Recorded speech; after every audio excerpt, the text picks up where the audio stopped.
New pair of spectacles. இன்றைக்கு தமிழ்நாட்டில் அதிமுக தலைவர் எடப்பாடி அவர்களுக்கு ஒரு புதிய கண்ணாடி கிடைத்திருக்கிறது.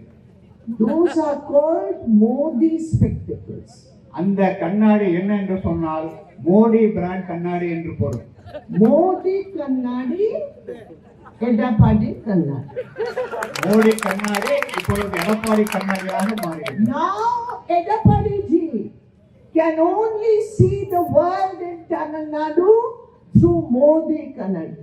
He cannot see the destruction of the policies of Modi government. தமிழ்நாட்டில் மோடி அரசாங்கத்தின் கொள்கைகள் எத்தகைய அழிவுகளை உருவாக்கி கொண்டிருக்கிறது என்பதை அவரால் பார்க்க முடியவில்லை.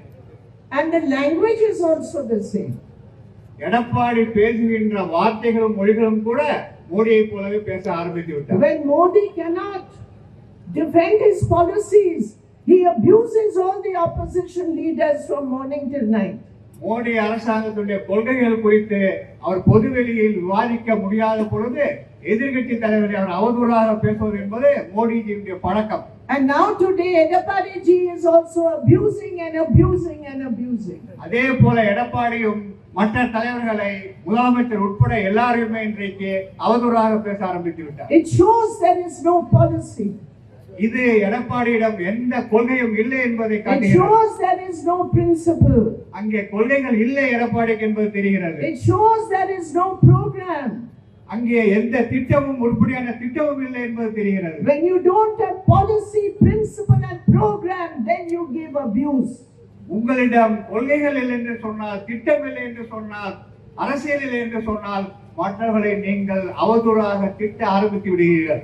People will never accept this alliance between the BJP and the ADMK. எனவேதான் பாரதிய ஜனதா கட்சிக்கும் அதிமுகவும் இருக்கின்ற அந்த கூட்டணியை தமிழக மக்கள் ஒருபோதும் ஏற்க மாட்டார்கள். Because it means handing over the reins of power to Delhi, not to Tamil Nadu. ஆகவே இங்கே அதிமுக வெற்றி பெறுவது என்பது அதிமுக வெற்றி அல்ல, தமிழ்நாட்டுடைய அரசியல் அதிகாரத்தை மோடியின் கைகளில் கொடுப்பது என்பதற்கு பொருள்.